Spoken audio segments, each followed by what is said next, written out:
ษามาลาพนักงานภูษามาลาก็คือพนักงานที่มีหน้าที่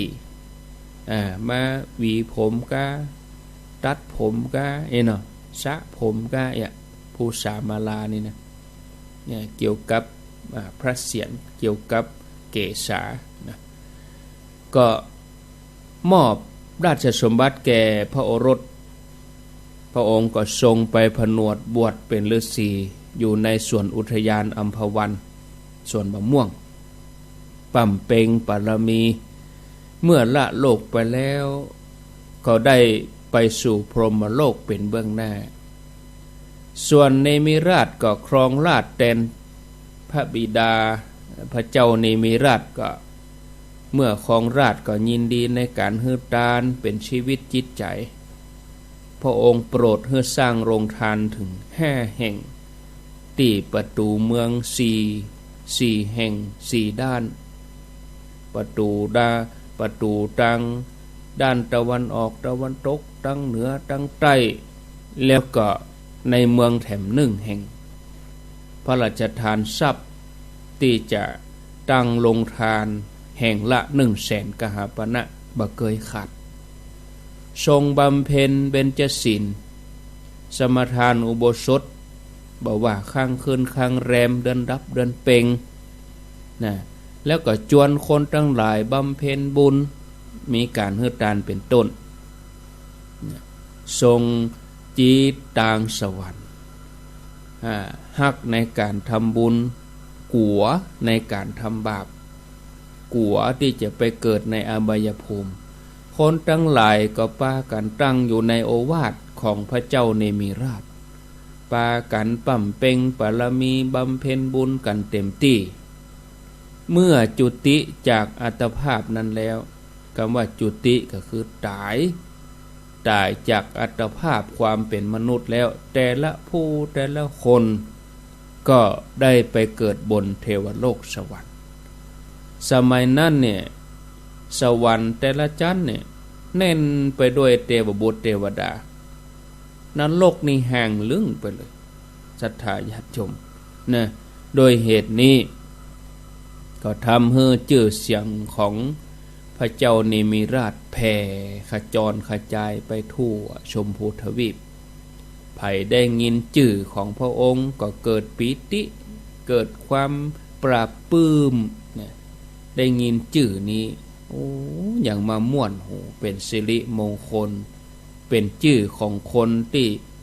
น่าคบหาน่าเข้าหา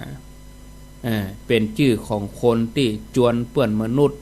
เพื่อทำความดีบ้านจุ่มเมืองเย็นบ้านเมืองร่มเย็นเป็นสุขบ่มีคนพาลพระเจ้าเนมิราชพระองค์ก็ปฏิบัติปั่มเป่งยิ่งกว่าราชาองค์ใดทำให้ในสมัยรัชกาลของพระเจ้าเนมิราชก็บ่มีการทุจริตคอร์รัปชันเนื่องจากทุกคนมีศีลมีธรรมเมื่อละจากโลกไปแล้วแต่ละรุ่นแต่ละยุคแต่ละสมัยก็ไปสู่สุคติโลกสวรรค์เป็นที่ไปอนุโมทนากถาเป็นเครื่องสรรเสริญกุลของพระเจ้าเนมิราชนี่ก็แผ่เรื่องลือไปถึงจากจาตุชั้นมนุษย์ก็ไปถึงชั้นสวรรค์ชั้นฟ้าท่านผู้ฟังเมื่อถึงสวรรค์ในสมัยนั้นเทวดาในสวรรค์ชั้นดาวดึงส์เปิ้นก็มาประชุมกันเทวดาเปิ้นก็มีเหมือนกันมาประชุมกันที่เทวสภานี่ชื่อว่าศาลาสุธรรมาเทวบุตรเทวดาที่เคยเกิดร่วมชาติกันตอนที่เป็นมนุษย์ได้สั่งสมบุญมาด้วยกันก็ได้มาพบหน้ากันนี่ ถ้าอย่างเหมือนอย่างหมู่เฮาทั้งหลายเนี่ยก็หาเนาะจัดก่อนได้มากินมาทานได้มาร่วมกันเลยได้มาตื่นเจ้ามาฟังกันนี่ บัดเต้บอกว่าไผจะไปตื่นมาฟังนะมันก็ตึงเต้นะเวลานี่มันเวลาหลับไปอ่ะเนาะพอมาเกิดถึงละอ่อนของประเด็นนี้เขาจะมาฟังอ่ะนี่ก็กลุ่มที่เปิ้นสนใจ ที่เปิ้นฟังที่เปิ้นก็ว่ามันเป็นเวลาหลับ มันเป็นยอดกำแล้วกันเนี่ยตีสามตีสี่นี่ปะโถโหนพืดไผจะลุกมาฟังก็เพราะว่ามันบุญนะกะศรัทธาญาติโยมเป็นบุญก็ไปเป็นกรรมฮะ กรรมนะเนาะกรรมดีเนาะศรัทธาญาติโยมต่างก็ได้มาปบหน้ากันดูเทวดานะโอ้ได้ตักได้อูกันโอ้ท่านก็มากะเนี่ยเขาคิดถึงหอดเขาเป็นมนุษย์เด้เขาไปตานที่หันเขาไปตานที่นี่เนาะโอ้ท่านยังมีรัศมีสว่างไสวเทวดาเพื่อก็จะอู้กันอย่างเงี้ยก็ถ้าจะเหมือนมนุษย์เขาได้ปะกันเนี่ยมาหันกันเมินบอกกองปะเวลา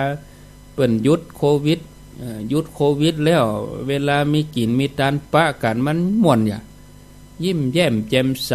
จับมือถือแขนกันอีเนาะโอ้โควิดนี่มันก็ดีไปอย่างแต่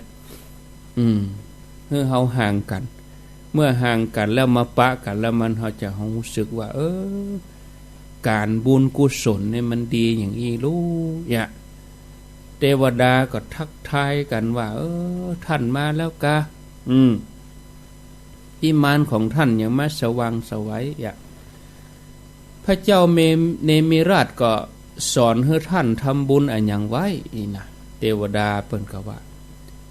ตอนที่อยู่เมืองคนพุ่นน่ะพญาเจ้าเมืองสอนให้ทำบุญอันอย่างถึงได้มีรัศมีสว่างไสวถึงได้มีวิมานอันงามอย่างนี้นี่ศรัทธาญาติโยมเป็นอีหรอกเนาะท่านผู้ฟัง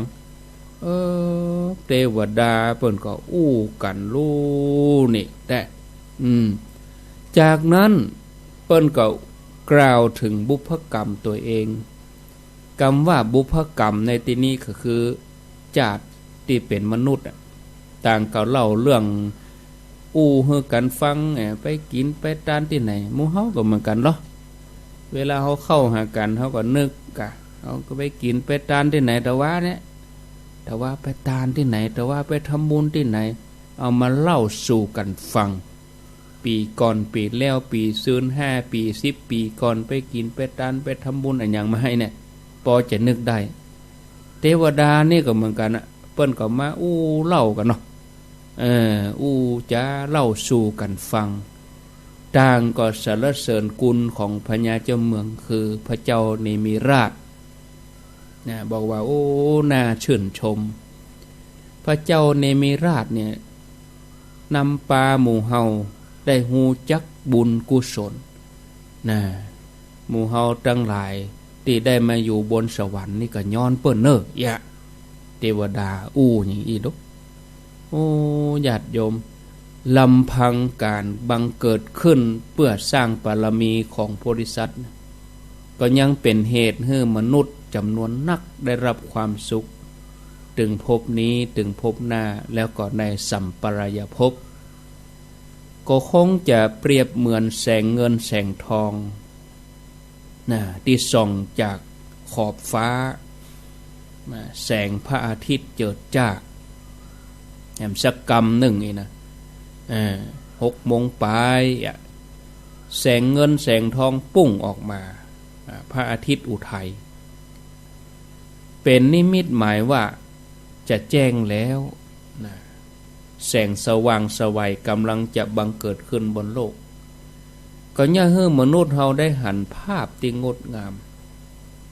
ส่วนแสงสว่างที่เกิดจากคำสอนแสงสว่างจากน้ำธรรมศรัทธาญาติโยมเหมือนดังดวงปัญญาถ้าเราสามารถเอาไปพิจารณาเขาก็จะหันมีกล้าหันว่ามีประโยชน์เมื่อแต่นั้นก็ทำให้เราตั้งอยู่ในความบ่ประมาทในชีวิตเราบ่ต้องไปตกอยู่ในความมืดบ่ต้องไปมัวอยู่ในอวิชชาคือความมืดเราก็จะมีแต่ความเปล่งแจ้งพระเจ้าเนมิราชนี่เปิ้นสมทานอุโบสถศีลเปิ้นกับปลดเปลื้องเครื่องทรงกษัตริย์ทุกอย่างเครื่องประดับแต่งย่องทุกอย่าง แล้วก็เปิ้นก็มาประพฤติปฏิบัติเหมือนญาติโยมเขานี่กะใส่ชุดขาวอย่าบ่งบอกถึงความบริสุทธิ์ตลอดระยะเวลาที่เปิ้นปั่มเป่งนะผลของการปฏิบัตินั้นญาติโยมนะศรัทธาญาติโยมก็ส่งผลให้อย่างน้อยจิตใจของคนนั้นก็แช่มชื่นเบิกบานมันมีความเศร้าหมองนะภารกิจส่วนใหญ่ที่มีอยู่ในโลกนี้เป็นภารกิจที่เกี่ยวข้องกับการทำมาหาเลี้ยงชีวิตแต่ละวันมนุษย์เฮานั้นหลายท่านหลายคนท่านทั้งหลายก็เกี่ยวข้องกันอย่างอี้มาเมินน่ะนะอย่างที่บอกญาติโยมเขาทั้งหลายไว้ว่าโอ้มันทำมาหากินนี่มันทุกข์มันยากเจ้ามาแจ้งมาเปิดหัวออกชุดมาล้างหน้าอย่างไปแล้วได้การแล้วอย่างญาติโยมเขาตั้งแม่วางอย่างนี้นะเดี๋ยวนี้นะเปิ้นไปฮดน้ำหอมบุญละนี่เพราะว่าขวายมามันฮ้อนอย่างไปฮดน้ำหอมจะเหี่ยวเปิดก็ไปเนี่ยตี 3 ตี 4 ตี 5ไฟมุงมังเนี่ยขวายมาแหมน้อยก็ไปการอย่างอื่นเนี่ยอย่า7 โมง 8 โมงเอาการเนี่ยก่อนไงเนี่ยเจ้าแจ้งไปแล้วปีกมากินเข้าบ้านบางทีก็ห่อเข้าติดไปตัวเหี้ยปีกมากินเข้าบ้าน8 โมงไปก็งานสังคมอย่างอื่นก็มีแหมบ้านศพพ่องอะยังพ่องก็ไปงานอื่นแหมโอ้เนี่ยชีวิตวิถีชีวิตญาติโยมบางทีก็ภารกิจหมู่นี้ก็ทำให้เฮาลืมเลือนจากภารกิจที่แท้จริงของชีวิตนะภารกิจที่แท้จริงนั่นคืออย่างคือการเกิดมาเพื่อสร้างบารมีสร้างความดีทำความบริสุทธิ์บริบูรณ์ให้กับตัวเก่าทำความบริสุทธิ์บริบูรณ์อย่างใดก็คือการได้ฝึกจิตฝึกใจเข้าถึงความบริสุทธิ์ภายในแล้วก็จะทำให้กิเลสอาสวะนั้นหมดไปอันนี้คือเป้าหมายของการได้เกิดมาเป็นมนุษย์ในแต่ละภพแต่ละชาติญาติโยมเฮาต่างก็มีความปรารถนาอย่างนี้เหมือนกันนะการที่คนใดคนหนึ่งสามารถแนะนำบอกกล่าวเตือนตัวเองได้ให้ปฏิบัติตัวเองอยู่บนเส้นทางที่ถูกต้องนี่โอ้บาใจมาให้บาดีตนเตือนตนเนี่ยเนาะคนนั้นจะต้องฝึกหัดอย่างดีคัดเก๋ากายว่าใจมาอย่างดีได้ฟังธรรมได้ปฏิบัติธรรมมานักคนส่วนใหญ่นี่ญาติโยมเมื่อเกิดมาในโลกนี้ที่เต็มไปด้วยความวุ่นวายกามาวจรภูมินี่นะกามภูมิเนี่ยกามภพเนี่ยที่มีมนุษย์มีสรรพสัตว์ทั้งหลายบอกว่า2 เท่า 4 เท่าหรือว่ามีเท่าที่นักมีน้อยอย่างใดก็ตามหรือบ่มีเท่าก็ตามบอกว่าสัตว์บกสัตว์น้ำสัตว์ปีกต่างก็เกี่ยวข้องกับกามคุณก็ยังคงยินดีในรูปเสียงกลิ่นรสสัมผัสธรรมารมณ์จิตใจก็ยังสารวนอยู่กับการทำมาหากินแสวงหาความสนุกสนานจากความบันเทิงนะกินเอวอันนี้เนื่องจากอวิชชานั้นมาห่อหุ้มดวงปัญญาก็ย่าให้คนเหล่านี้หลงอยู่แต่ความมืด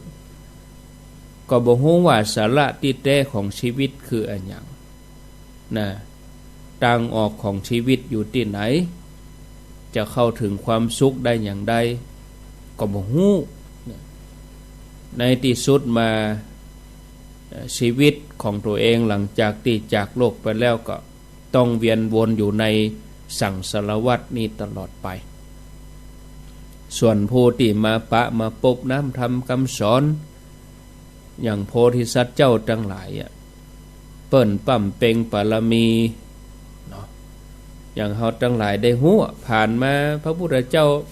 บ่ฮู้กี่พระองค์นับบ่ถ้วนโอ้อากาศเปลี่ยนนะญาติโยมเสียงอาตมาอาจจะเปลี่ยนไปพ่องเนอะ สาบวัดน้อยๆแต่บ่เป็นวัดนะดังแตนตูลุงยองว่าอาตมาก็คัดจมูกถ้าจามกับเสียงเปลี่ยนนะญาติโยมเดี๋ยวนี้ดังตันนี่มันโล่งเนาะก็อดทนฟังไปเนาะญาติโยมเนาะถ้าบ่มาจัดรายการก็เดียวควายมาน้อยกับเป็ดหอดรับสายโทรศัพท์เป็นได้บ่จัดรายการเจ้านี้หายไปไหนบ่มาหลายวันแต่ว่าก็บ่มา มานี่ก็บ่มาแล้วมันเนี่ยญาติโยมอากาศมันเปลี่ยนจากที่เย็น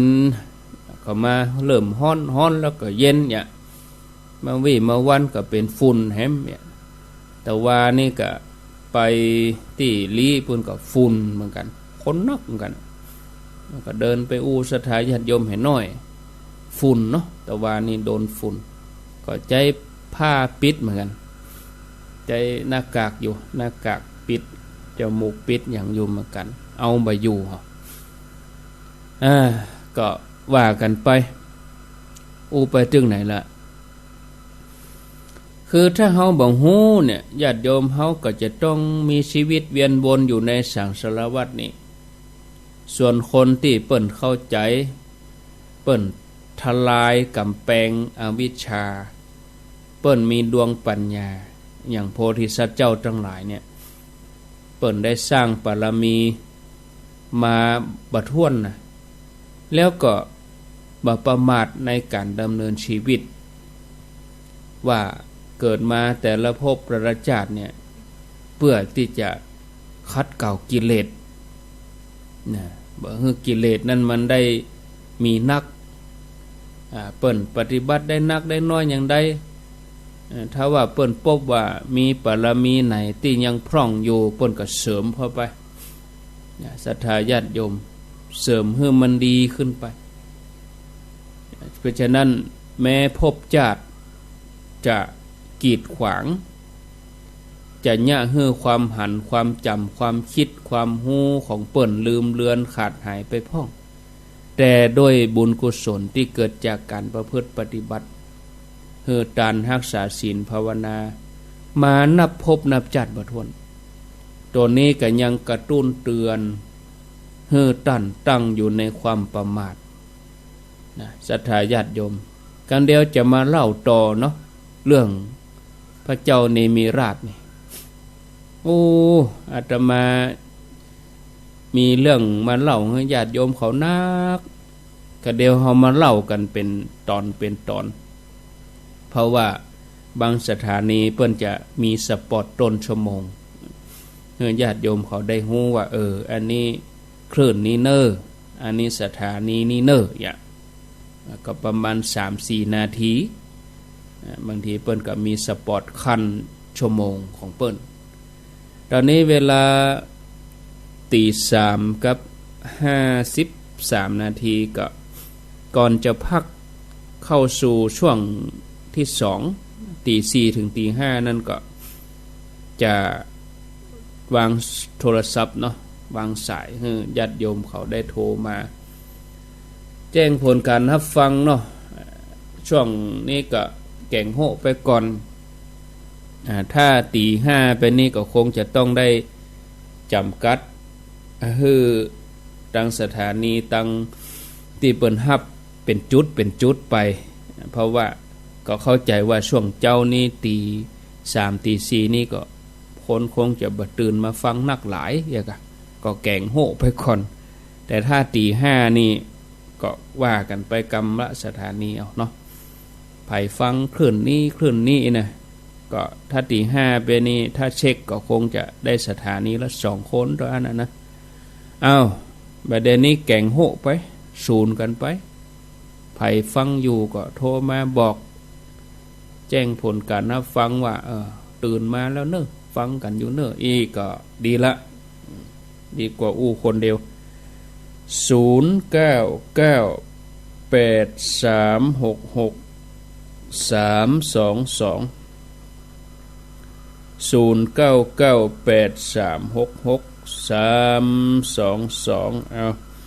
0998366322 ไผจะอู้จะจาก็ขอเจริญปอนแจ้งผลการรับฟังมานะจะสนทนากันก็ดีจะเริญปอนจะธรรมกูป่อบุญมีป่อบุญมีป่อแปดเจนมีน้ำโอ้ฟังตลอดป่อบุญมีนี่เนาะยินดีเนอป่อบุญมีสวัสดีโอ้แน่นหาอยู่เจริญปอนวางไปเสียแล้ว099638366322รับสายเจริญปอนเปลี่ยนกันเนาะติดแล้วนมัสการค่ะจากโดยน้อยพัฒนาตั้งดูค่ะไม่หลับแล้วก็ฟังทุกวันจ้ะตื่นเจ้าเหมือนกันเนาะจ้ะฟัง104นะคะ104เนาะฟังธรรมะแล้วก็ได้ฟังดูได้ดีแล้วขอให้ปัญญาสามัญประจำบ้านตลอดไปนะคะพ่อครูดูแลสุขภาพด้วยนะคะขอบคุณเนอธรรมะประจำบ้านสาธุประจำบ้านประจำใจนะเจริญปอนโทษจากที่ไหนเวียงป่าเป้าเจ้าแม่กันทันนี้เจ้าแม่กันทันนี้เวียงป่าเป้าแต่ว่าไปจังไห้ด้วยเปิ้นก่อว่าได้ไปเจ้าไปยกชัดเพื่อเจ้าที่มึงงาวุ่นแง่เจ้าเป็นหยังสภาพเจ้าแต่ว่าถ้าไปลี่ก็ให้ไปเจียงไฮ้แต่ว่าน่ะเจ้าก็นั่นน่ะมันมีใหญ่งั้นมันดีแหละมันศีลด้วยทำพระอันนั้นพระประดับอันนั้นเนี่ยเป็นเจ้าภาพเป็นชัดก็แล้วก็เลยแต่ไปยกชัดเนี่ยเป็นหยังโมทนาเนอ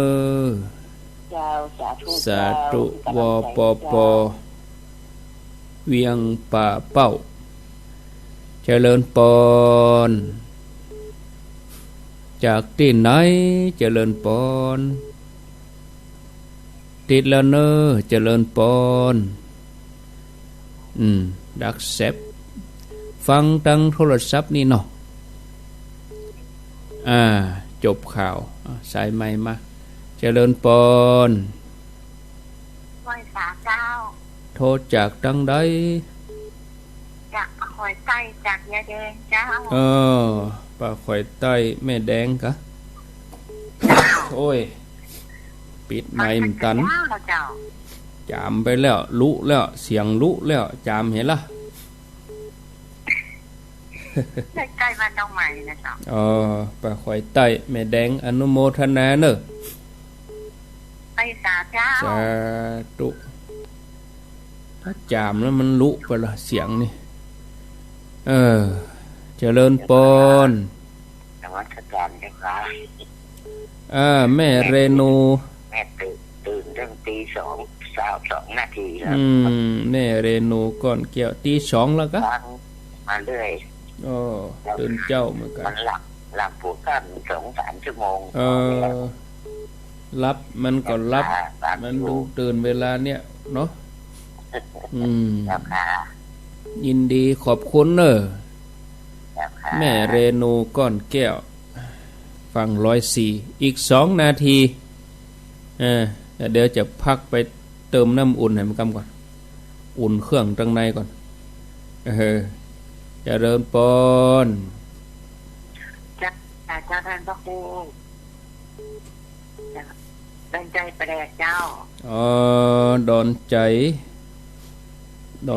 ประแดดแม่พินกะแม่นวลจ้าแม่นวลเนาะวางแต่เจ้าแล้วนะจ้ายินดีเนอะ อนุโมทนาแม่นวลประแดดดอนใจเจริญปอนเจ้าไว้สาเจ้านะพระครูว่าจะได้มันตื่นคนเฮาอาหารตั้งใจถึงเวลาก็ลุกมาเลยเนาะ2 โมงไปบันนัดกันตื่นมาให้กุฏินะถึงเวลาดีแล้วหมุนคนขายให้กับคนเฮามันเป็นมีไตเอี่ยวนอนฟังไปหมุนไปติดไปละอาหารตั้งใจน่ะชัดเจนนี่นะเจ้าโมทนาเอาละเตอี้ก่อนเนาะลู่จะจามแหมล้อมแล้วนี่ก็บ่ใช่ไปโดนฝุ่นอะไรอย่างนะแม่เจ้านี่อาจจะเป็นเพราะว่าเขาเปิดกระดาษฝุ่นมันติดกระดาษด้วยกับซองกับอย่างเอกะเอาซองมาเลี้ยงนี่จะเอาอ่านขวายเบิดก่อนเจ้าอย่างอี้เขาลูกเด้อเพียงเป้าตะวันซืนไปเปิดหลวงเขาหอมมาจะเอาชื่อเขาอ่านไปอย่างเอาแล้วเนอะญาติโยมก็เดี๋ยวขอพักได้อีก่อนนะไผบ่ลุกก็ลุกมาเหียนเด้อลุกมาเหียลุกมาได้แล้วหลับลุกเจ้ากินพักดังป่ายหลับลุกควายกินพักดังเก้าลุกเจ้าได้หลายลุกควายได้น้อยพักกำก่อนมาเมิ้น 3-4 นาทีนะก็เดี๋ยวเฮาก้อยมาปะกันเจริญปอน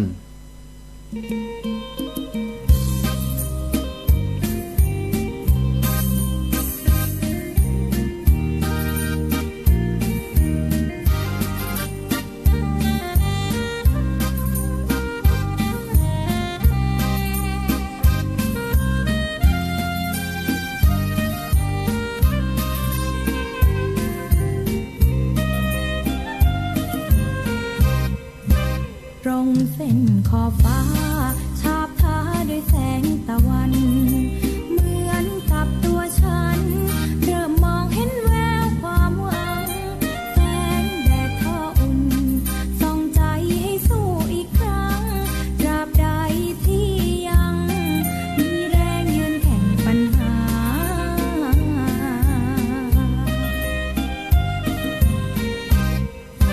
บางครั้งที่ใจวันไหวแพ้พ่ายตัวเองลองคิดว่า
เอาแล้วศรัทธาญาติโยมท่านทั้งหลายปิกมาอยู่ด้วยกันแถม1 ชั่วโมงขณะนี้เวลา4:05 นาทีท่านผู้ฟังกำลังรับฟังรายการเสียงธรรมแสงทองสัพเพเหระปกิณกะไก่แจ้งดำเนินรายการโดยอัตมภาพพระครูอภิวัฒนวิกรมวัดปากตังเจริญตำบลดอยหล่ออำเภอดอยหล่อจังหวัดเชียงใหม่เป็นผู้รับผิดชอบดำเนินรายการมาปะกันเป็นประจำในวันอาทิตย์วันจันทร์วันการแล้วก็วันพุธ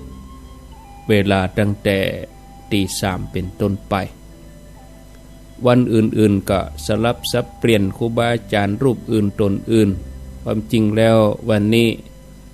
ก็จะเป็นรายการธรรมะภาคภาษาไต้ใหญ่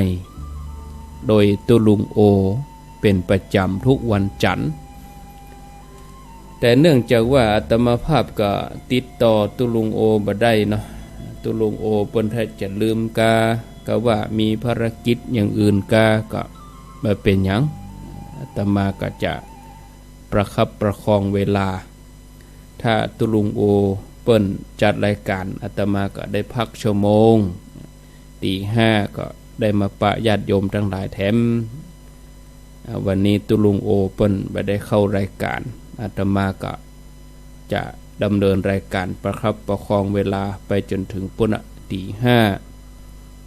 5:00ก็จะได้มาปะญาติโยมเขาทั้งหลายแถมชั่วโมงวันนี้อยู่ยาวเนาะมาวันก็จะเข้ารายการแถมบ่าย 3ถึง 5 โมงแรงแล้วก็ญาติโยมที่ติดตามทางห้วยตองซัก 98.75 ก็ดีทางเมืองน่านตลอดจนถึงญาติโยมทางแม่แจ่มเวลา 8 โมงเป็นต้นไปก็เชิญชวนติดตามรับฟังรายการของท่านสมชาติชาตะปัญโยเนอะ8 โมงถึง 10 โมงเปิ้นจะจัดรายการอยู่ที่ 96.75 ที่ทุ่งกวาวเมืองปานเปิ้นจัดรายการสถานีวิทยุ Next Neo Radio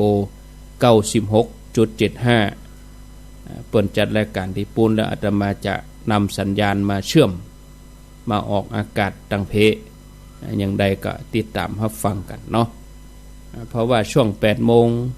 ถึง 10 โมงกดเตือกเขาก็เอาเทปธรรมะอย่างเข้าใส่ไปเพราะว่าผังรายการยังบ่ลงตัวดีแท้เตื้อญาติโยมเนอะในภาคกลางวันบางวันก็เชื่อมเอาของ104ออกตลอดทั้งวันเลยบางวันก็เอาเทปธรรมะอย่างอื่นเข้าใส่ยังบ่ชัดเจนแน่นอนดีแต่เตื้อสำหรับผังรายการภาคกลางวันก็เน้นเป็นธรรมะส่วนใหญ่เนาะแต่ว่าเวลา3เวลานี่ลงตัวละเจ้ามืด3:00ถึง 7 โมงนี่ลงตัวบ่าย 3 ถึง 5 โมงแรงลงตัว2 ทุ่มถึง 4 ทุ่มนี่ลงตัวแล้วก็4 ทุ่มถึงเที่ยงคืนของสารธรรมกับเสียงเพลงรายการของลุงหนานนี่ก็ลงตัวละศรัทธาญาติโยมท่านทั้งหลายก็ขอบคุณอนุโมทนาบุญคำเดียวถ้าว่าสามารถติดต่อเชื่อมสัญญาณตังลำปางได้แถมถ้าว่าเปิดออนไลน์24 ชั่วโมงนี่นะถ้าเปิด24 ชั่วโมงก็จะนำรายการสารธรรมกับเสียงเพลงของลุงหนานต่อเวลาของครูบาอาจารย์สังฆะไปแถมจนถึงเที่ยงคืนบุญอันนี้กำลังเข้าหาเปิ้นใหม่อยู่ กำลังเอารายการธรรมะไปหาเปิ้นบักกี่วันนี้ถ้าเมินไปเขาก็ค่อยถามเวลาเปิ้นว่างก็เสียดายญาติโยมเขาทั้งหลายได้ยินได้ฟังกันอย่างเต็มที่เนาะก็สลับซับเปลี่ยนกันไปอย่างนี้แล้วก็ช่วงมาวันก็ญาติโยมอาจจะได้ฟังสำเนียงตั้งนักจัดรายการตั้งลำปางบนพ่องตั้งเมืองน่านบนพ่องนี่นะอันนี้กำลังจะเกลี่ยเวลากันยังบ่ลงตัวดีถ้าว่า หลังประชุมวันที่25วันที่24 25นี่อาตมาเขาจะไปประชุมก็มีพระคุณเจ้าหลายที่หลายจังหวัดจะมาร่วมประชุมกันแล้วก็ทำงานในเครือข่ายการเผยแผ่พระพุทธศาสนาหลังประชุมกันแล้วเขาจะเกลี่ยเวลากันดีๆถวายเวลาพระคุณเจ้าแต่ละรูปแต่ละตนอย่างเวลาตี 3เนี่ยนำเสนอแล้วว่าเอาพระคุณเจ้ารูปได้สะดวกพ้องมาเอาเถอะก็หา จะเอาเฮ้อไผ่เพื่อก็บายๆอยู่นะญาติโยมแต่เดี๋ยวนี้คนก็เริ่มฟังนักขึ้นนะถึงเมื่อเฮาเริ่มจัดรายการใหม่ๆตี 3ตี 4นี่ไผ่จะฟังไผ่จะตื่นมาฟังเลยนะแล้วก็แต่ละสถานีเปิ้นก็บ่ปเน้นต่อใดเอาเทปเอาหยังเขาใส่แต่เมื่อเฮามาบุกเวลาตี 3กับตุลุงยองเนี่ยมาบุกเวลานี้คนก็เริ่มฟังคนก็เริ่มตื่นขึ้นมานักขึ้นก็ปรับเปลี่ยนกันไปนะอาตมาเองก็บ่ใช่จะไปผูกมัดว่าจะต้องเป็นอาตมาเวลานี้นะก็ยินดีนะถ้าพระคุณเจ้าตนไหนรูปใดเปิ้นพร้อมแต่ถามเปิ้นมาแล้วเป็นปีแล้วนะตนนั้นก็บ่พร้อมเตี้ยตอนนี้ก็พร้อมเตี้ยกำเป็นหยังถ้าเปิ้นพร้อมก็ยินดีจะสละเวลาฮื้อนะบ่ได้ผูกมัดว่าเวลานี้ต้องเป็นอาตมาเนอะเวลานี้ต้องเป็นตนนั้นอย่างเดียวเนอะบ่ใจนะญาติโยมคือฮื้อความสบายใจถ้ารูปใดเปิ้นจัดรายการเวลานี้เปิ้นสบายใจเวลานี้ก็ยินดีถวายเวลานี้ให้เปิ้นนะคือทำมันอย่างเขาก็ให้ทำแบบสบายตึงผู้จัดสบายตึงผู้ฟังแต่ถ้าเราไปขีดเส้นว่าเอาขีดตารางมาท่านจัดเวลานี้เนอะมันจะอึดอัดสำหรับผู้ที่เปิ้นมาจัดบางทีจัดสรรเวลาไปแล้วเปิ้นบ่ได้มาเนี่ยมันก็เวลาก็หมดไปเหียบดายยามเดือนนี้อาตมาเขาก็พยายามจะเน้นให้เป็นรายการสดเนาะจัดรายการสดแล้วก็ญาติโยมก็ได้ได้จ่าได้สนทนากันตัวก็มันก็เป็นความอบอุ่นอย่างหนึ่งนะญาติโยมทั้งหลายเอามาต่อเรื่องราวของพระเจ้าเนมิราชญาติโยมท่านทั้งหลายตอนที่ตะกี้เนี่ยได้ถึงเรื่องการบังเกิดขึ้นของพระเจ้าเนมิราชเปิ้นเกิดมาเพื่อสร้างบารมีสร้างความดีแล้วในที่สุดเปิ้นก็ปั่มเป่งบารมีสร้างมหาทานอย่างเต็มที่อย่างเต็มกำลังต่อแต่นั้นก็จวนคนสร้างบุญสร้างกุศลจนเป็นเหตุให้คนไปเกิดบนสวรรค์นักเป็นเทวบุตรเทวดาแต่ละตนเวลาเปิ้นไปประชุมกันเปิ้นก็มากันเนาะจัดแล้วทำบุญอะไรอย่างมาเฮาได้มาปะกันนี่แต่ เนี่ยเปิ้นก็กันนี่ไผเป็นคนนำกินน้ำตาลกับพระเจ้าเนมิราชนะก้าเนี่ยเมื่อพระเจ้าเนมิราชเปิ้นได้สละทรัพย์บริจาคทานเต็มที่บัดเจ้าแต่นั้นก็สมทานศีลประพฤติปฏิบัติในวันอุโบสถแต่พระองค์ก็ยังสงสัยว่าระหว่างการเฮือทานกับการประพฤติธรรมสิ่งไหนจะให้ผลนักกว่ากันระหว่างที่กำลังพิจารณาปัญหาอยู่นั่นปรากฏว่าที่นั่งของพญาอินทร์ฮ้อนขึ้นมาพญาอินทร์ก็ตรวจดู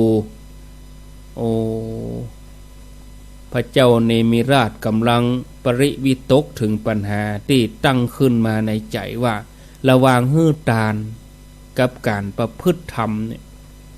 อันใดจะให้ผลนักกว่ากันพญาอินทร์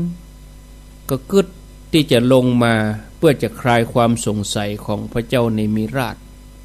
พญาอินทร์ก็ลงมาตามลำพังไปสู่ห้องบรรทมพระเจ้าเนมิราชแผ่รัศมีออกไปประทับยืนอยู่กลางอากาศพ ระเจ้าเนมิราชทอดพระเนตรหันใส่พญาอินทร์เสด็จมาในยามราตรีเกิดความปีติที่มีเทวดาเทวบุตรมาเอี่ยวพระเจ้าเนมิราชก็เลยถามว่าท่านเป็นเทวดาเป็นคนทันก็ว่าเป็นท้าวสกะเทวราชผู้ฮือตานในการก่อนรัศมีของท่านอย่ามาเปล่งแจ้งดีนักข้าพเจ้านี้ยังบ่เคยหันท่านมาก่อนเลยขอท่านบอกข้าพเจ้ากำเตอะว่าท่านเป็นไผขอความเจริญจงมีแก่ท่านผู้มาเยือนในยามราตรีนี้พญาอินทร์คือท้าวสกะเทวราชก็ตอบว่าดูก่อนมหาราชผู้เป็นใหญ่ในเมืองมนุษย์ม่อมฉันเป็นพญาอินทร์เป็นท้าวสกะเทวราชเป็นใหญ่เป็นจอมเทพขอพระองค์อย่าได้วิตกกังวลอย่าได้หวาดวิตกไปเจิญถามปัญหาที่พระองค์ขำใจมาที่พระองค์สลั่งสังกาที่พระองค์สงสัยเจิญถามตามพระประสงค์เถิดพระเจ้าเนมิราชได้โอกาสอย่างนั้นก็เลยถามว่าข้าแด่เทวราชผู้เป็นใหญ่ในหมู่เทวดาเทวบุตรทั้งหลายม่อมฉันขอถามพระองค์ว่าทานหรือการประพฤติธรรมอย่างไหนมีอานิสงส์นักกว่ากันท้าวสกะเทวราชพระองค์ก็ทรงทราบวิบากคือผลของการกระทำเป็นห้องว่าวิบากไม่ใช่ความหมายวิบากอย่างที่ญาติโยมเขาเข้าใจนะโอ้มันเป็นวิบากของมันนะไม่ใช่นะ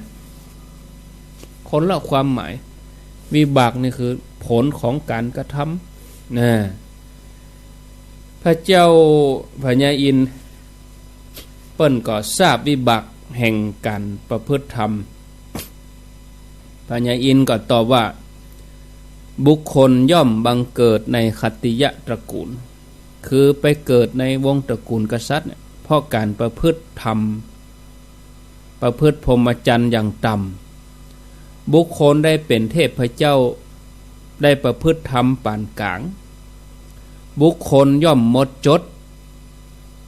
ได้ทำอันวิเศษสูงสุดเพราะได้ประพฤติธรรมอันสูงสุดหมู่พรหมเหล่านั้นอันไผจะพึงได้เป็นด้วยการประพฤติวิงวอนก็หาไม่แต่ต้องเป็นผู้ที่ปั้มเป่งปรมีบำเพ็ญตบะตั้งอยู่ในพรหมวิหารธรรมถึงจะได้ไปเกิดในพรหมโลกก็ขอขยายความนี่เห็นหน่อยญาติโยมเนาะเพื่อความเข้าใจของศรัทธาญาติโยมแต่ก่อนจะขยายความก็ขออนุญาตจามเฮียกัมอดมาเมินแล้วตั้งเมื่อตีสี่แล้วนะแต่กี้ก็นี่จะจามแล้วเดี๋ยวนี้เอาละอาการมันมาแล้วจามเห็นหน่อยก็เดียวก่อนเด้อญาติโยม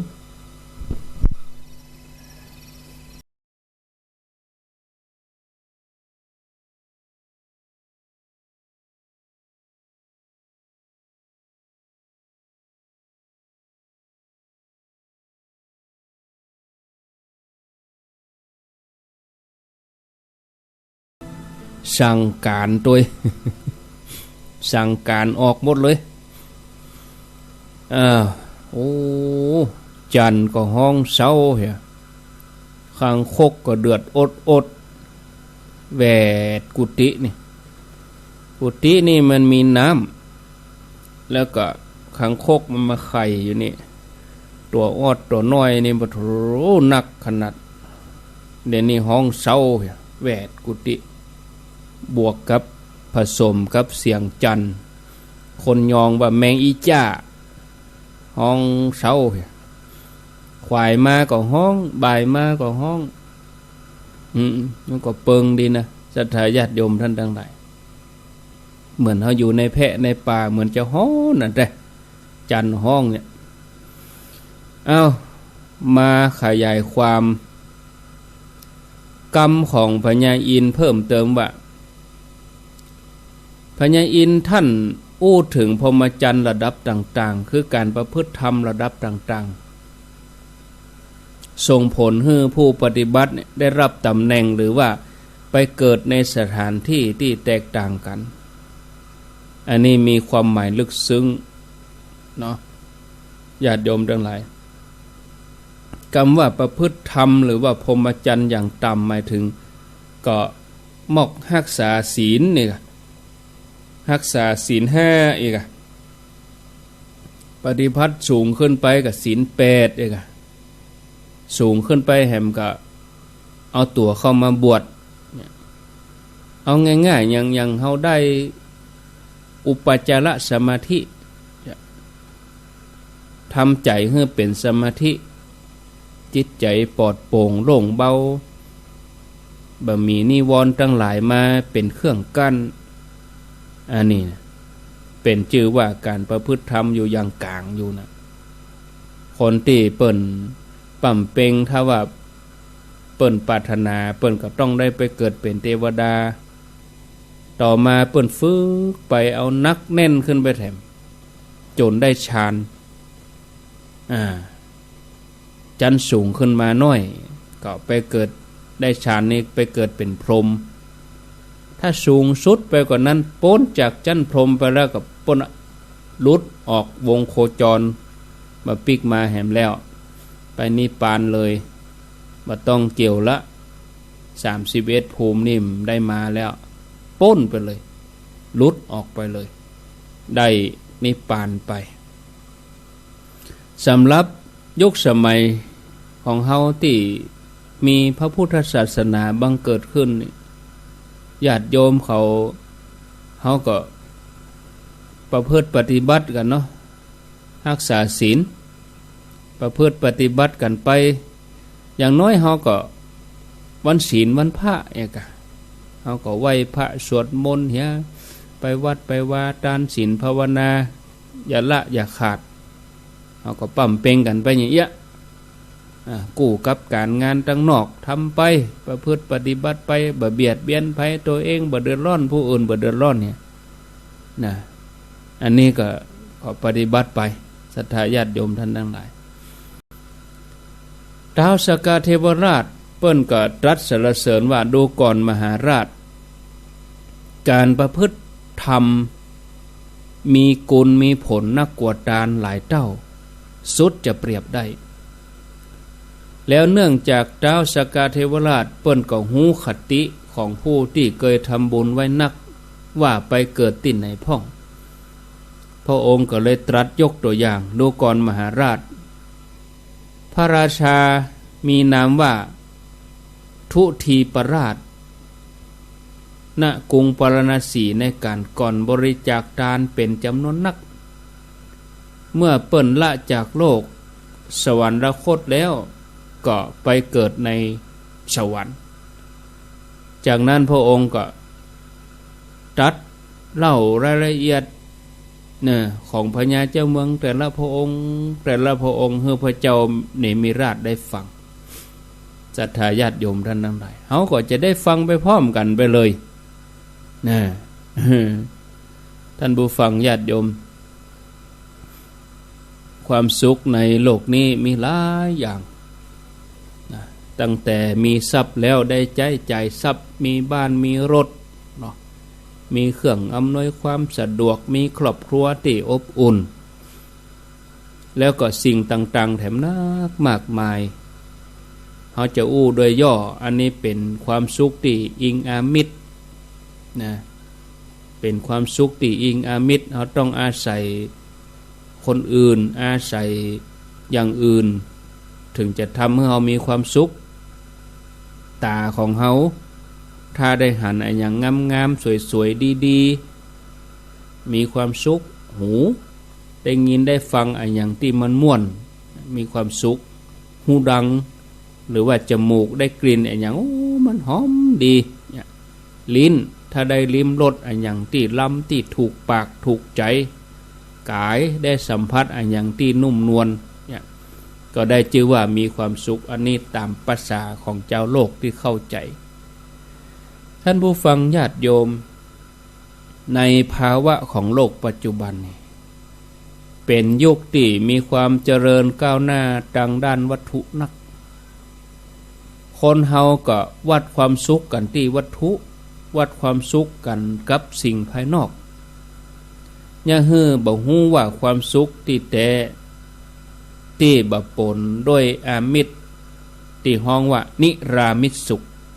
นั้นเป็นอย่างใดนิรามิตสุขสุขชนิดนี้จะเกิดขึ้นได้ก็ต่อเมื่อเฮาพัฒนาจิตใจของตัวเก่าเฮาสูงขึ้นจากหยังสูงขึ้นจากการได้สั่งสมบุญการสั่งสมความดีการสร้างบารมีตั้งแต่ดำรงตัวเองให้เป็นคนที่เสียสละจาคะแล้วต่อมาก็หมั่นรักษาศีลหมั่นฟังธรรมหมั่นเจริญสมาธิภาวนาซึ่งความสุขตามที่ว่ามานี่ต้องได้อาศัยวัตถุภายนอกเป็นความสุขที่เกิดจากใจที่สะอาดสว่างสงบแล้วก็จิตใจที่บริสุทธิ์เกิดจากความสุขที่คิดถึงความดีตัวเองอย่างเฮาตั้นตั้งหลายแต่ว่าวันศีลเฮาไปวัดเฮาไปทำบุญเฮาไปกินไปตันเฮาได้บริจาคเฮาได้ทำบุญที่หั่นที่นี่นึกถึงความดีของตัวเองเป็นความสุขที่อิงอามิตรอิงสิ่งของนะเปิ้นอุปมาเหมือนกับอาศัยบ้านเปิ้นอยู่ยืมหูดังเปิ้นหายใจแม้จะมีสมบัติพัสถานมากมายมีวิมานใหญ่โตนะถ้าเทียบกับเวชจโญนปราสาทของท้าวสกเทวราชก็ยังบ่ชื่อว่าได้พบความสุขได้อย่างแท้จริงเตื้อเพราะอิงอามิตรอิงสิ่งของอิงวัตถุ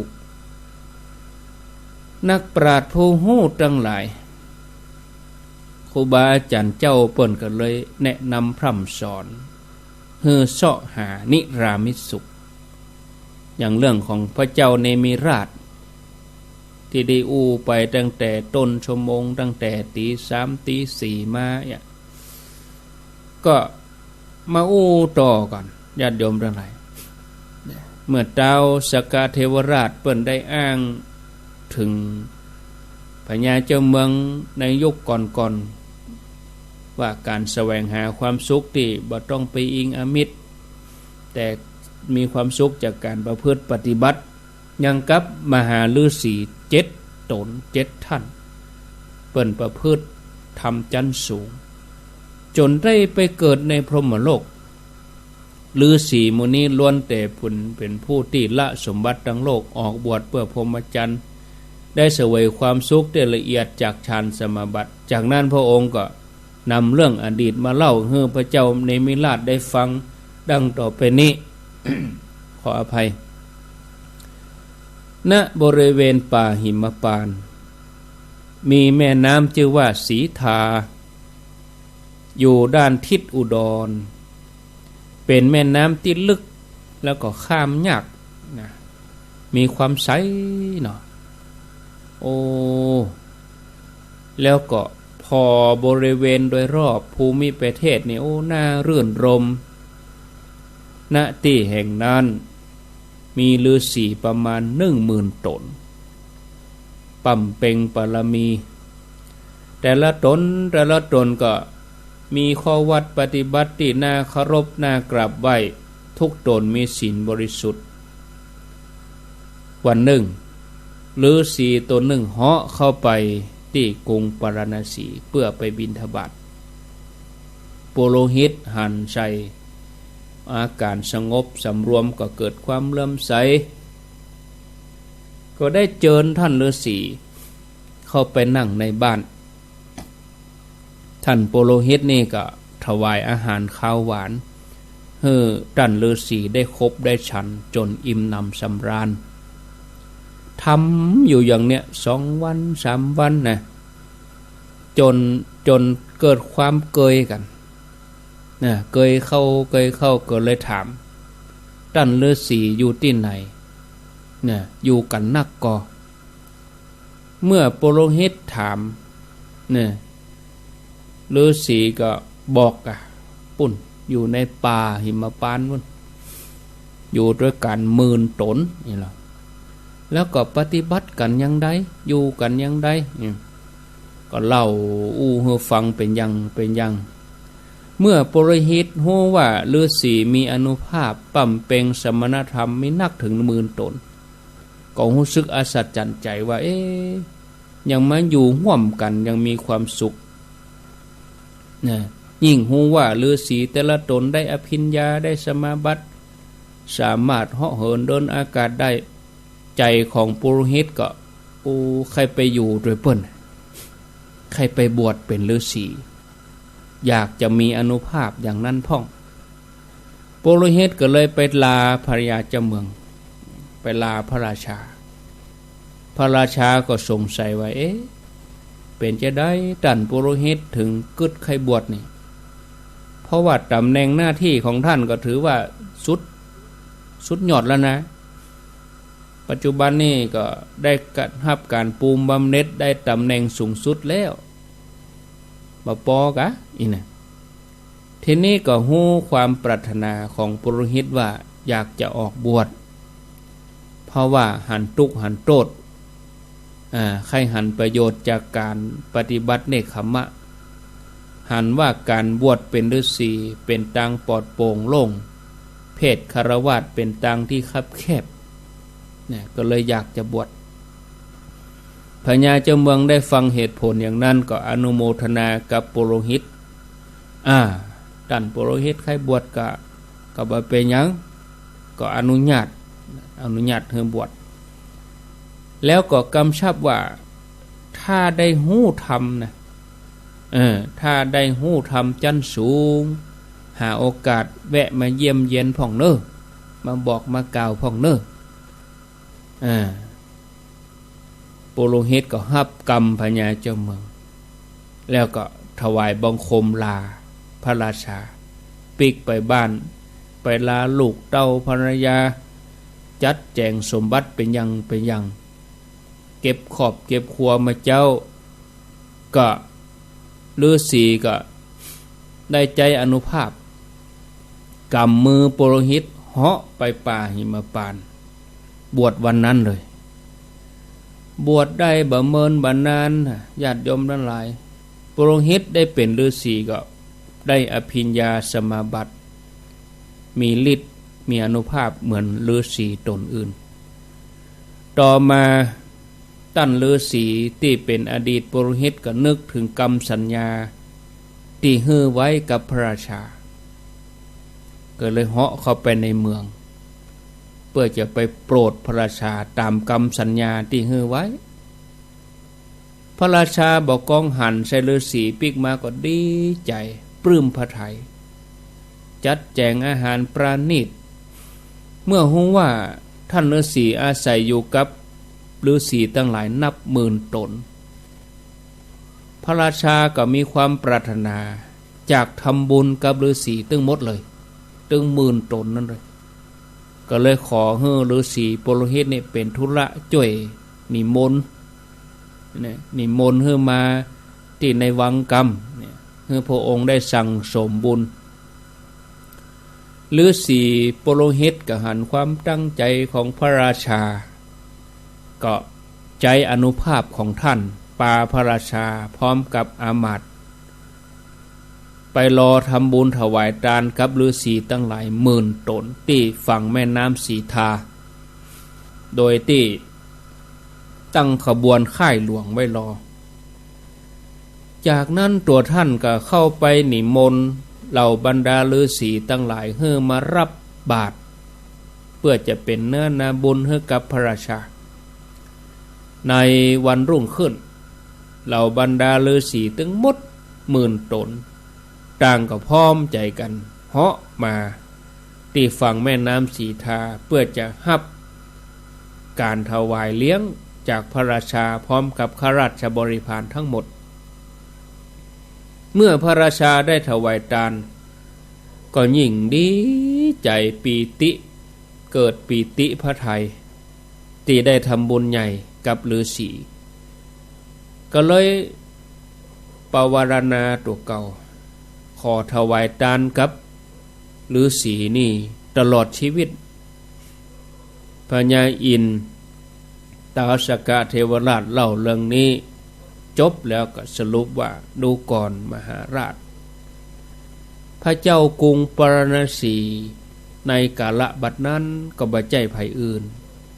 คือเป็นมอมฉันนี่เองตัวมอมฉันเป็นผู้ที่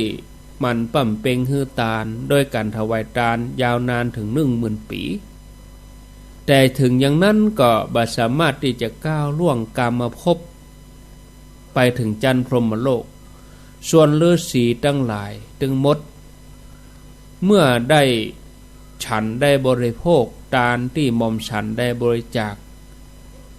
ฤาษีทั้งหลายก้าวล่วงกามวจรภูมิสามารถไปเกิดในพรหมโลก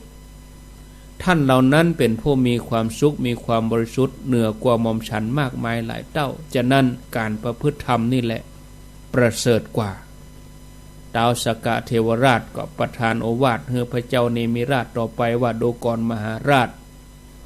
แม้ว่าพรหมจริยาเป็นธรรมที่มีผลนักกว่าทานแต่ถึงอย่างนั้นจึงสองอย่างนี้ก็ควรจะทำควบคู่กันไปฉะนั้นขอพระองค์จงอย่าประมาทบริจาคทานรักษาศีลประพฤติธรรมปิดไม้มันตันจามก็จามไปเลย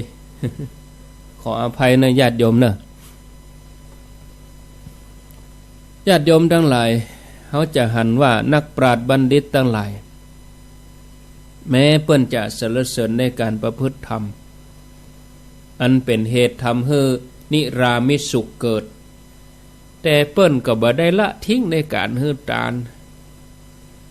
การฮือทานรักษาศีลภาวนาจะเป็นอุปกรณ์สำคัญที่จะนำไปส่งการประพฤติปฏิบัติของเฮาได้สะดวกยิ่งขึ้นเพราะตัวนี้จะเป็นตัวน่วงใจของเฮายึดเหนี่ยวจิตใจของเฮาบ่ว่าจะเกิดไปกี่ภพกี่ชาติเฮาก็จะได้บ่ลำบาก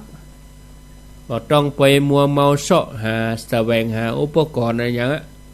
โอ้ง่ายอย่างเฮาจะไปตรงไปสวน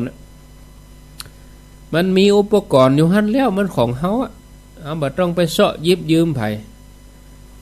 อย่าไปเข้าสวนเข้าตรงบ่มีเขาบกบ่มีจอบบ่มีเสียมต้องไปมาใจของเฮาไปเสาะยืมไผที่ไหนแฮมแบกลูกบ้านไปเลยสบายใจอันนี้ก็เหมือนกันญาติโยมทั้งหลายเฮาบ่ต้องไปมัวเมาเสียเวลากับการเสาะแสวงหาอย่างอื่นเกิดมาเฮาก็มาปั่มเป่งบารมีไปเลยต่อยอดไปเลยอ่ะมันเดียวกันอย่างเมื่อเดือนนี้ญาติโยมเขามาต่อยอดหรอเนาะบุญเก่าทำไว้เกิดมาใหม่ต่อยอดขึ้นไปเลยเอามาต้องมาเริ่มเฮียนหู้แล้วว่าทานมันเป็นยังได้ศีลเป็นได้เข้าใจเองเลยปฏิบัติได้เองเลยอ่ะเนาะก็เดี๋ยวก็จะไปเติมน้ำแหมแล้วตีเป็นตี40ไปเห็นเนาะตี4:39แหม20 นาทีก็เปลี่ยนบรรยากาศให้ญาติโยมเขาโทรศัพท์เข้ามาก็เดี๋ยวขออนุญาตเห็นน้อยเนาะญาติโยมจะจามอยู่ติ๊กๆ3 รอบแล้วก็เจ้านี่เดี๋ยวเพียง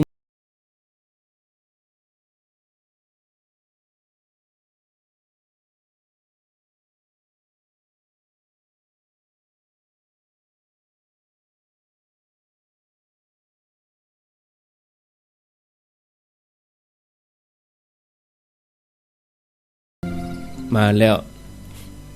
จำก็เสียงเปลี่ยนไปหน่อยแต่เดี๋ยวตี 5ก็ได้เข้ารายการแถมกรรมไผมีอย่างจะอู้จะจาก็ขอเจริญปอนเนอะโทรเข้ามาแจ้งผลการรับฟังจะสนทนาจะถามปัญหาก็โทรศัพท์เข้ามาอู้จากันได้099 8 08366322อ้าวแกงโหก่อนเด้อรวมมิตรก่อนแล้วกำเดียวตี5ไปก็จะลองฟังทางสถานีคลื่นที่เปิ้นฮับใหม่ๆนี่นะคือโควต้าเปิ้นก่อนเนาะมาเดี๋ยวนี้ญาติโยมที่ฟังก็แกงโหรวมหมู่ไปก่อน0998366322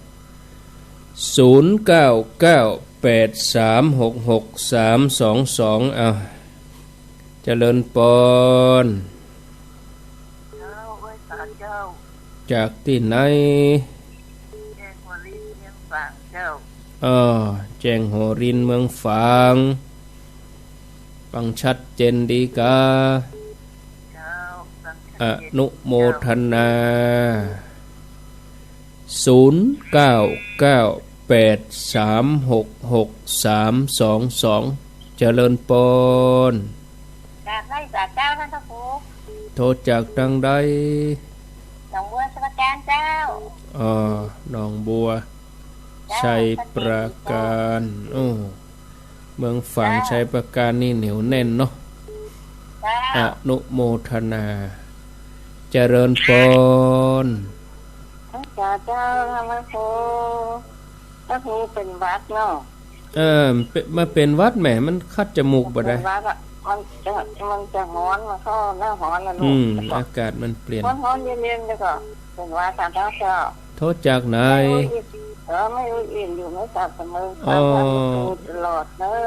ยอินเสมอบุญรักษาขอรักษาสุขภาพของท่านพระครูให้แข็งแรงเลยโมทนาสายต่อไป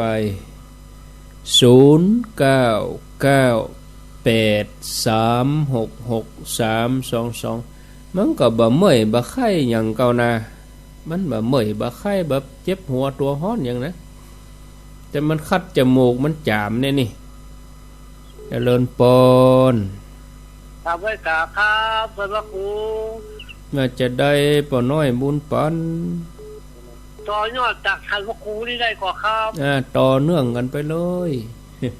ครับผมมาต่อกันตรงนี้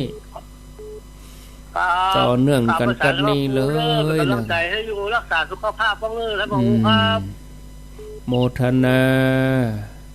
ครับผมสาธุสาธุสาธุเนออันนี้อันป่อน้อยบุญปันนี่เป็นอยู่เมืองฝางป่อน้อยบุญปันมโนครเจริญปอนไว้สาครับพระครูมาจะได้น้องเบลฟังกันวันนี้ฟังกันตั้งแต่ตี 3แล้วนะครับจุใจเต็มอิ่มเดี๋ยว104เพิ่นต่อให้ชั่วโมงนะครับวันนี้วันจันทร์เนาะ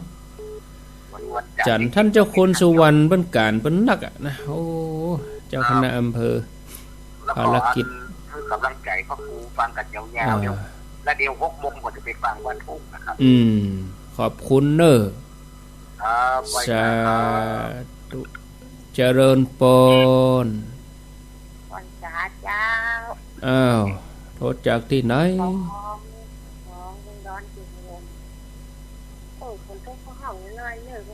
เดี๋ยวนี้ตกก่อนตกเมินก่อนแม่ตกเมินก็สักชั่วโมงหมอกแผ่นดินร้ายเนี่ยโมทนาเนอแม่ฟ้องแจ่โฮมแม่ฟ้องปงดอนเจริญปอนจากนมัสการโทษจากดังใดอุบาสกมาจากหนองพระขาวหนองพระขาวนี่มันได้ไผฮะนี่เดี๋ยวกันเนอมันล่ำได้ยินฮะป้อมนั่นกะป้อมนั่นกะ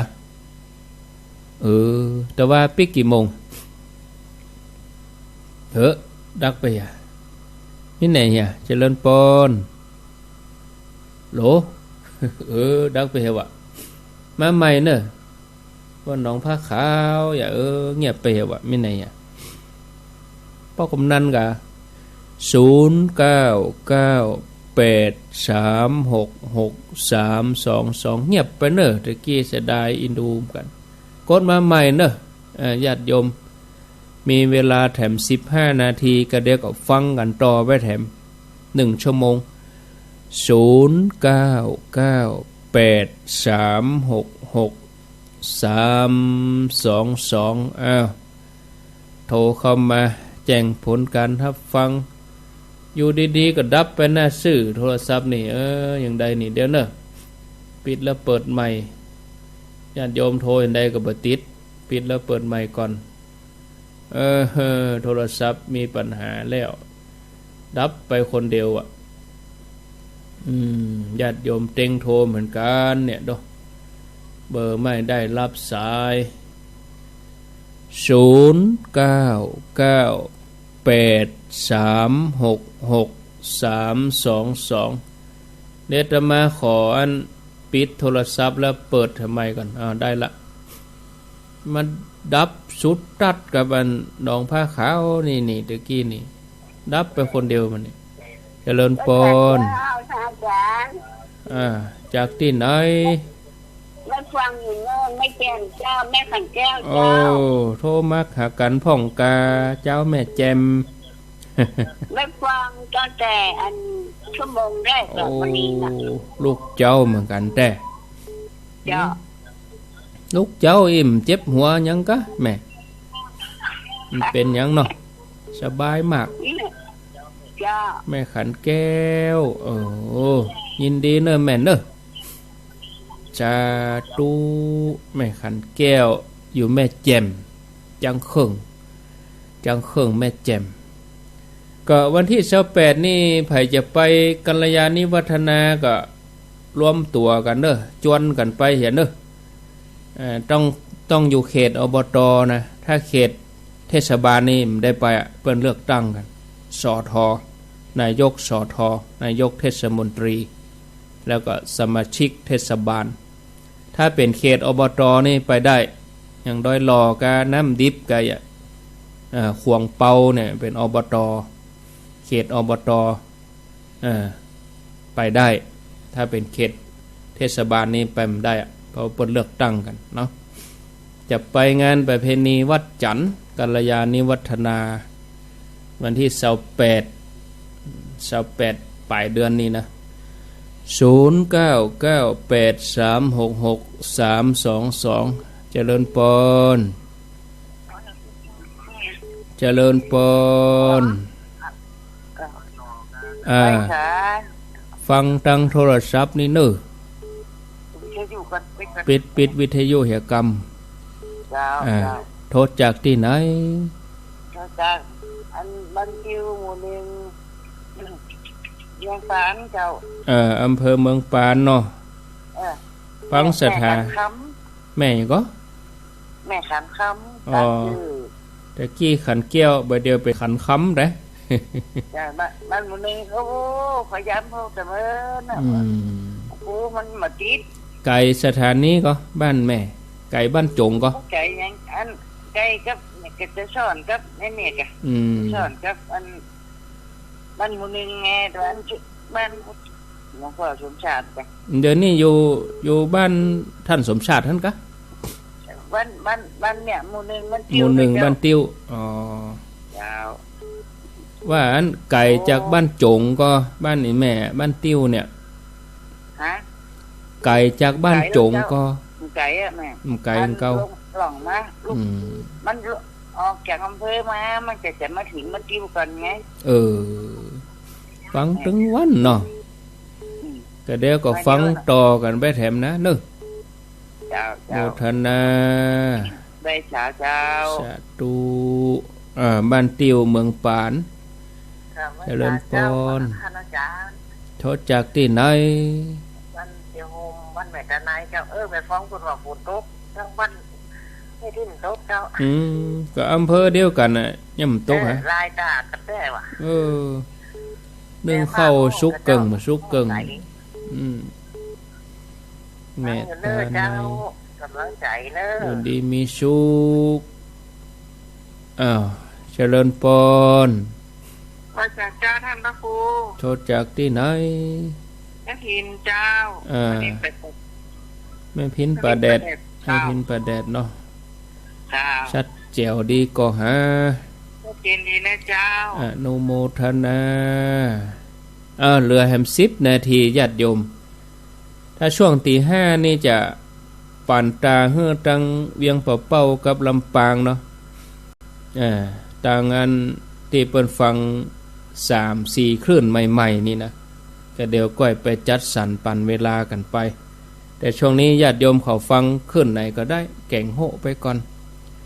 0998366322ตี4กับ51 นาทีรับสายเจริญปนไหว้ศาลเจ้าท่านพระครูโทษจากตั้งใดต้นเพิ่งสารปีนะเจ้าเนอะความมตินี่นะเจ้าต้นเพิ่งสารปีบ่ได้โทรมาเมินแล้วแม่สีเนาะเจ้าฟังชัดเจนนี่นะเจ้าเนอะแต่ก็ฟังตลอดเนาะเจ้าฟังตลอดเลยเจ้าอนุโมทนาอยู่ดีมีสุขเนอะสารปีจากสารปีไปไหนเจริญปนห้วยตาเจ้าจากสารปีแล้วไปทางใดอันนี้อยู่ที่ไหนสันพระเจ้าแดงบ้านทิลำพูนเจ้าสันพระเจ้าแดงบ้านทิเนาะเจ้าฟังถึงวันเจ้าแม่สุภลักษณ์กะชัดเจนดีเจ้าชัดเจนดีเจ้าสันพระเจ้าแดงบุญกำบุญจูสาธุสาธุสาธุสันพระเจ้าแดงจากสารปีไปบ้านทิจากบ้านทิไปไหนเนาะ0998366322ที่โทรมาแล้วก็ฝากข้อความไม่หมายถึงว่าติดสายอื่นนะโยมบดีน้อยใจด้วยกับพระเจ้าท่านต้องครูไม่น้อยหนองต่อคำเนอน้องเต่าคำสันป่าตองชัดเจนดีเจ้าฟังสถานีไหนไหมท่านฟังธรรมท่านพระครูเนี่ยนางเย็บผ้าเย็บผ้าไปตัวฟังเคลื่อนยังแม่น้อยเจ้าให้กำลังใจเลยเจ้าแม่น้อยฟังเคลื่อนยังเคลื่อนยังน้ำบ่อหลวงกะขึ้นในอย่างแม่จังถ้าอย่าขึ้นไอ้อย่างไว้แน่ไม่ได้จับก็ไม่ได้ใจไว้มาจับใจเป็นอย่างเนาะชัดที่ไหนก็ฟังที่ฮั่นเนอเจ้าตัดไหนก็ฟังที่ฮั่นอะไรเขาหายถึงปะนะคะคงจะเป็นน้ำบ่อหลวง103.50 ตี4กับ54 นาทีฮับถึง16 สายเนาะเจริญปนโทษจากที่นายติดแล้วครับโทษจากทางใดสวัสดีดักแซบได้ก็สวัสดีสวัสดีครับหายไปเห็นว่ายังรออยู่นี่นะเลยเจริญปนป่อ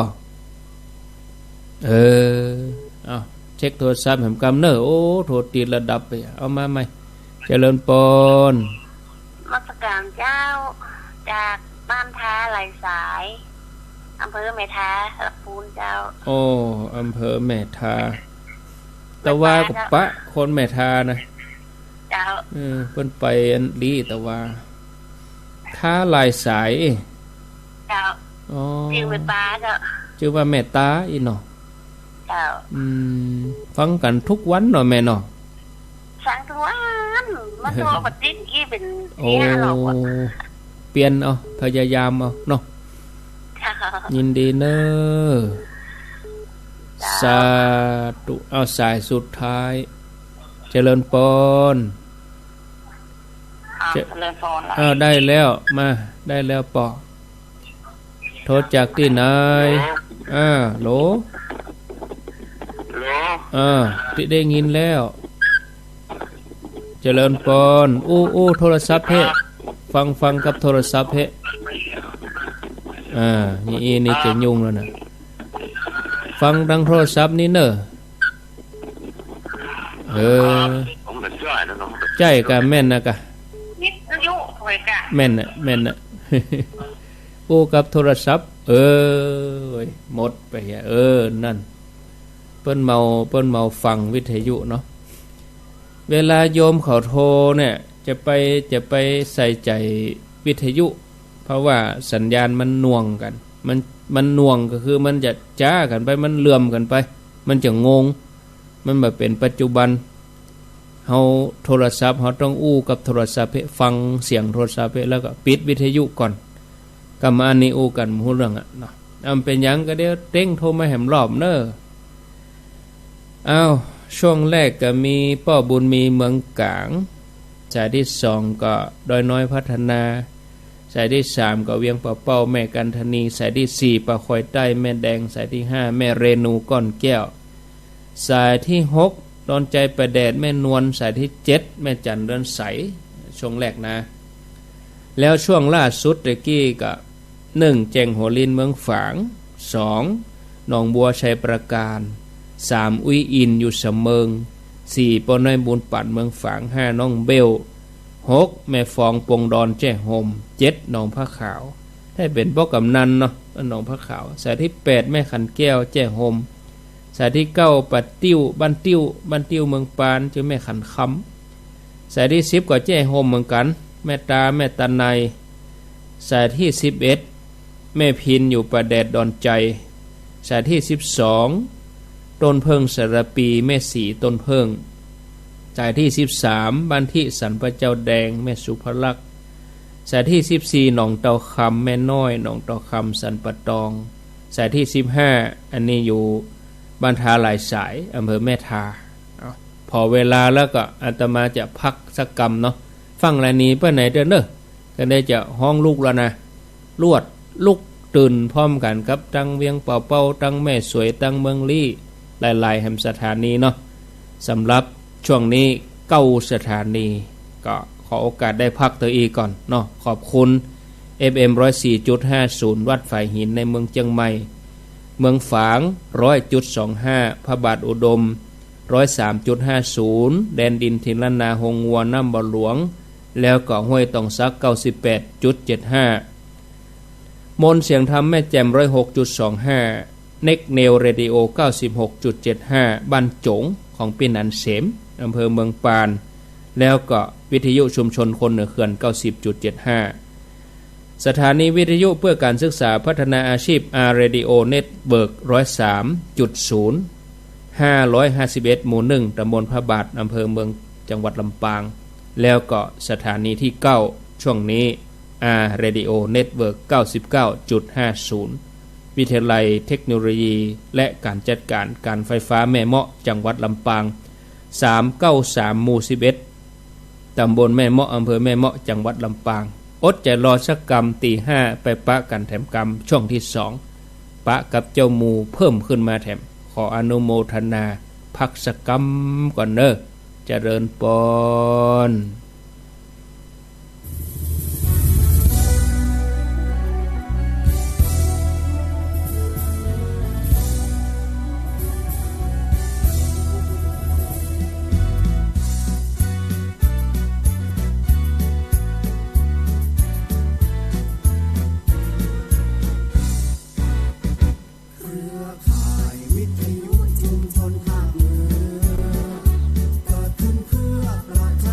ชุม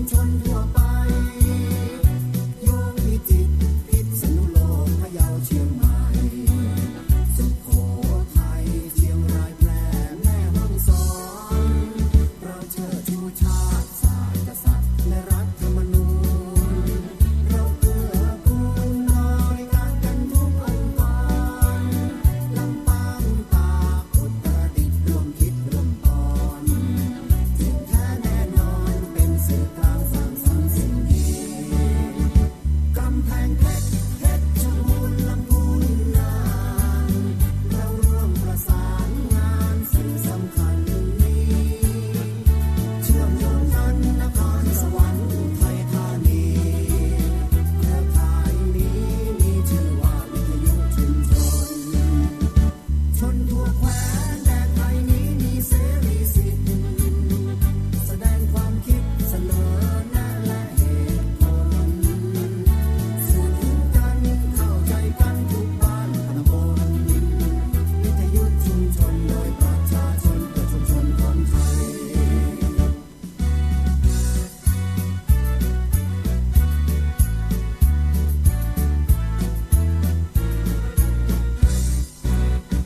เครือข่าย